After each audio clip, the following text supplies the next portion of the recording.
ഒരുപാട് കാലത്തിന് ശേഷം വീണ്ടും അവളെ കാണുന്നു. ഇപ്പോഴും അറിയില്ല എന്തിനാ അവളെ വിട്ടു പോയതെന്ന്. വിവാഹരാത്രി കിട്ടിയ സ്ത്രീധനം എണ്ണിത്തീർക്കാനുള്ള തിടുക്കത്തിനിടയിലാണ് ആദ്യമായിട്ട് അവളുടെ കണ്ണുകൾ കാണുന്നത്.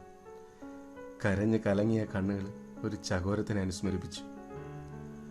അന്ന് ഞാൻ അവൾക്കൊരു പേരിട്ടു, ചകോരം. പല രാത്രികളിലും വികാരം തീർക്കാനുള്ള പ്രകടനങ്ങൾക്കിടയിൽ ആ കണ്ണുകൾ ചുവന്ന് കലങ്ങിയിരുന്നു. അപ്പോഴും അതെന്നെ ആകർഷിച്ചിരുന്നു. ഒരിക്കൽ പോലും അവൾക്ക് എന്ത് വേണമെന്ന് ചോദിച്ചിട്ടില്ല. എൻ്റെ ആവശ്യങ്ങൾ പക്ഷെ അവൾ അറിഞ്ഞിരുന്നു. അപ്പോഴെല്ലാം ആ കണ്ണുകൾ എന്നെ പിന്തുടർന്നുകൊണ്ടേയിരുന്നു. കടം കയറി നാട് വിടുമ്പോഴും അവളോട് ഞാൻ പറയാമായിരുന്നു. ഒരുപക്ഷെ ഞാൻ കൈവിട്ടുവെന്നറിഞ്ഞിട്ടും ആ കണ്ണുകൾ എന്നെ മനഃപൂർവ്വം പിന്തുടരാതിരുന്നതാവുമോ? ഇന്ന് കാണുമ്പോൾ എനിക്ക് ഒന്നുറപ്പാണ്, ആ ചുവന്ന കണ്ണുകൾക്ക് ഒരു മാറ്റവും വന്നിട്ടുണ്ടാവില്ല. കാരണം ആ കണ്ണുകൾക്ക് ജീവൻ കൊടുത്തത് ഞാനാണ്.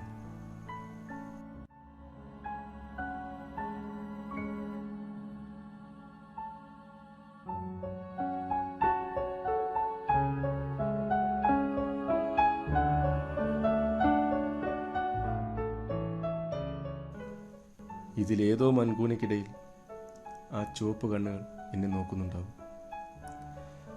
ഒരു കാര്യം ഉറപ്പാ, ഇനി ഒരിക്കലും ആ ചുവന്ന കണ്ണുകൾ എന്നെ പിന്തുടരില്ല.